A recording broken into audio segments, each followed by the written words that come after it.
Hi, everyone, and good morning. Quarter past the hour. It's been a big year for politics, which means it's been a big year for political gaffes. So which ones take the top spots in 2014? Fox News contributor Pete Snyder is here to break it all down. Good morning. Happy holidays. Merry Christmas.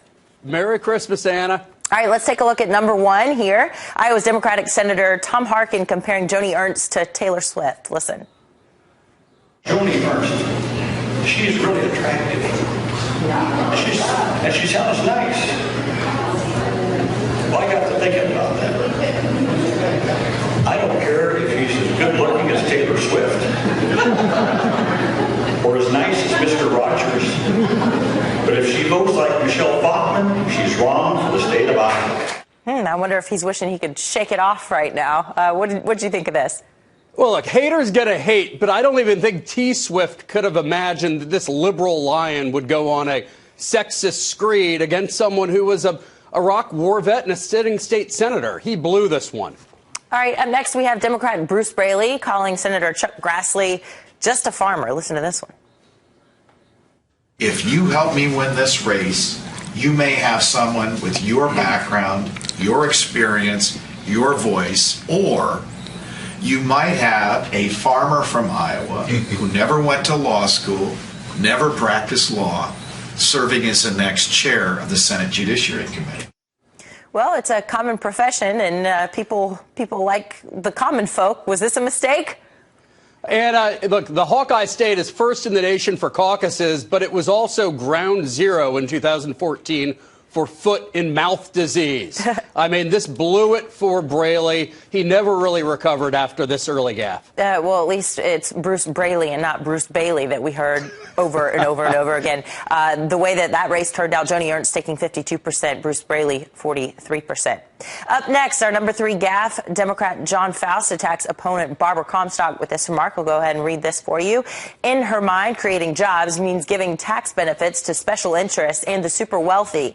I don't think she's even had a real job. Big mistake, huh? Well, look, Barbara Comstock was one of the most accomplished candidates out there, male or female. Former DOJ official, partner in a law firm. And when you have a hypocritical liberal like John Faust saying this kind of stuff, he was never able to recover. Barbara won by 16 points, stomped him.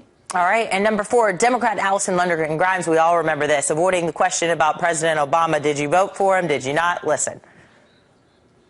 Did you vote for President Obama, 2008, 2012? You know, this election, it isn't about the president. It's about making sure we put Kentuckians back to work. Did you vote for him?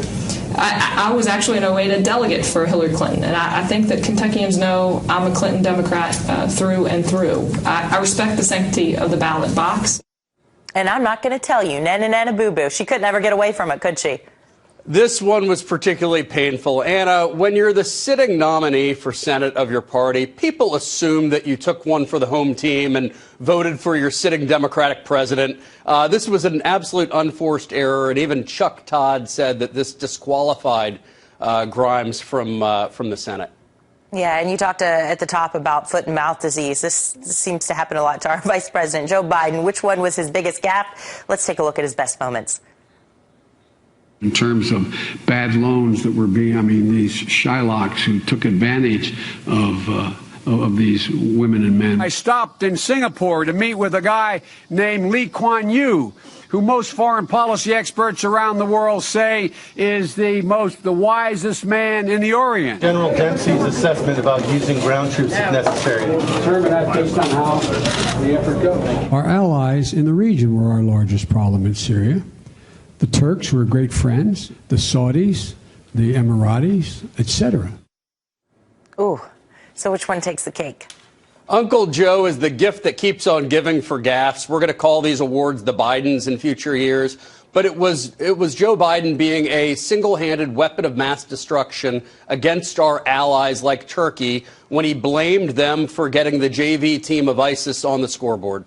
That was just a foreign policy disaster from a guy who's supposed to be his strength. Yeah, Pete Snyder, thank you so much. And folks at home, if you think we missed any of them, email us, friends@foxnews.com. We'll share some of those.